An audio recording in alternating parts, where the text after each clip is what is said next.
In 1964, the British invasion saw the Beatles, the Rolling Stones, the Kinks, and the Who take the world by storm with their loud and harsh rock and roll sounds. The Who were arguably the loudest of their generation, and at their core was a formidable drummer with superhuman strength, Keith Moon. Moon's energy was a force to be reckoned with, but so were his destructive and self-destructive tendencies. The Who were deeply inspired by the mod subculture, as their 1964 single Zoot Suit, I'm the Face clearly shows. Unfortunately, this didn't just mean scooters, edgy bangs, and tailor-made suits. It also meant constant alcohol and amphetamine use. In Moon's case, this soon became an uncontrollable addiction that led to several conflicts within the band, and eventually to his downfall. But Moon the Loon was an exploding time bomb long before he joined the Who, and his life was ridden with tragic moments that announced an even darker fate. He started out on a fantasy. Keith John Moon was born in northwest London on August 1946 when he joined The Who in 1964. As per The Who's official website, he was 18 years old and the youngest band member. But this wasn't enough for Moon, who already had a penchant for sensationalism. According to Tony Fletcher in Dear Boy: The Life of Keith Moon, he declared himself 1 year younger, telling the band and the press that his birth year was 1947. Unfortunately, seeing how easily the lie passed as a fact, Moon took this as an incentive to construct his whole rock and roll persona on a collection of lies. Moon continuously promoted his eccentric clown drummer image through exaggerated or simply false stories about his life. The Who frontman Roger Daltrey said of Moon, "Keith lived his entire life as a fantasy. He was the funniest man I've ever known, but he was also the saddest.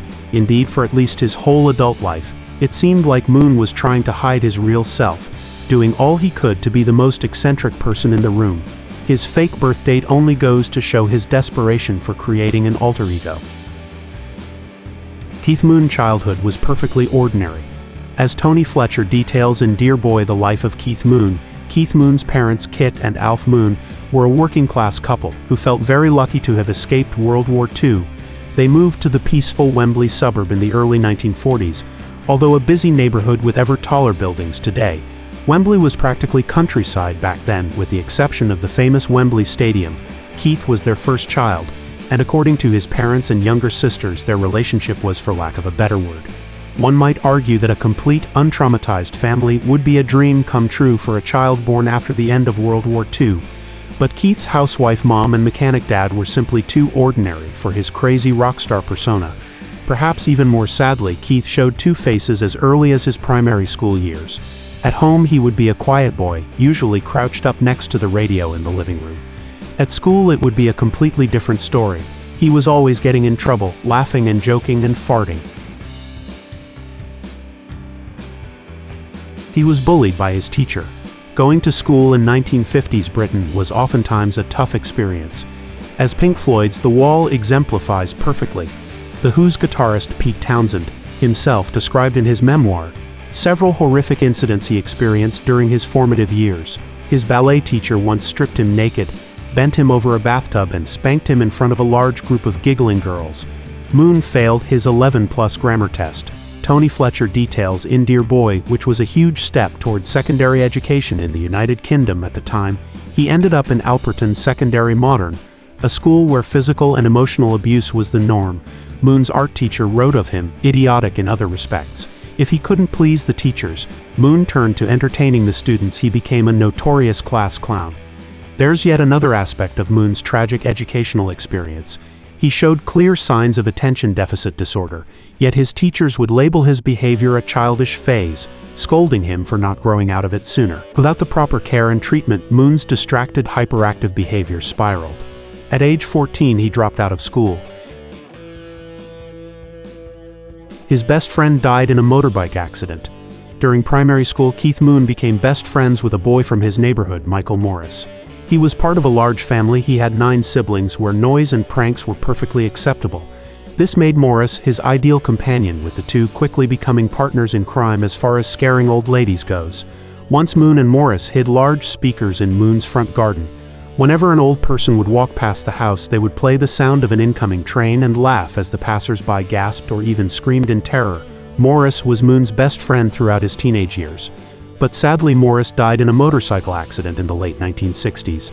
The Who's 1965 hit My Generation contains a strangely fitting verse for Moon's story, "I hope I die before I get old." Although Pete Townsend never meant it literally, Moon and his best friend did die long before they could grow old.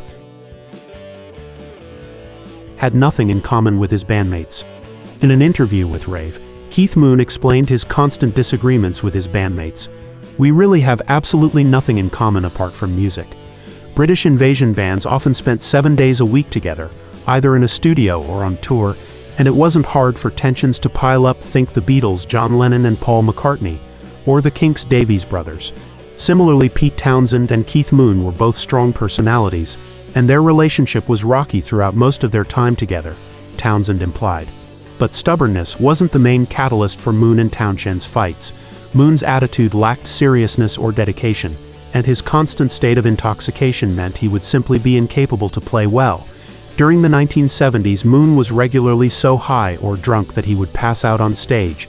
During a 1973 show in San Francisco, Moon collapsed on his drum kit and was unresponsive for hours. He'd taken tranquilizers. Moon was often deeply depressed, but he couldn't seem to kick his bad habits. At 32, he looked like he was living his last day. From the very beginning of his stardom, Keith Moon was the master of his own demise, and his bandmates were witnesses to his unavoidable downfall. Spread so far at the waist that his paunch was purposefully obstructed on the final Who album sleeve, his eyebrows having almost converged at the middle, his once beautiful face wrecked by the years of excessive drinking. The substance abuse would also lead Moon to self-harm. As Ultimate Classic Rock details, after passing out at a gig in Boston in 1968, Moon woke up and realized what had happened. Upset, he drank some more and proceeded to destroy his hotel room. He injured himself so badly that he would have bled to death had someone not found him in time. In August 1978, Moon gave his last interview to David Hartman on Good Morning America. In it, he looks just like Fletcher's description, and slurs his words as he tells Hartman he has some days here and there when he feels in control of his life. When Hartman asks him about the other days, Moon mutters, quite out of control, amazingly drunk. Moon's health was declining rapidly, and his many wrinkles were showing it.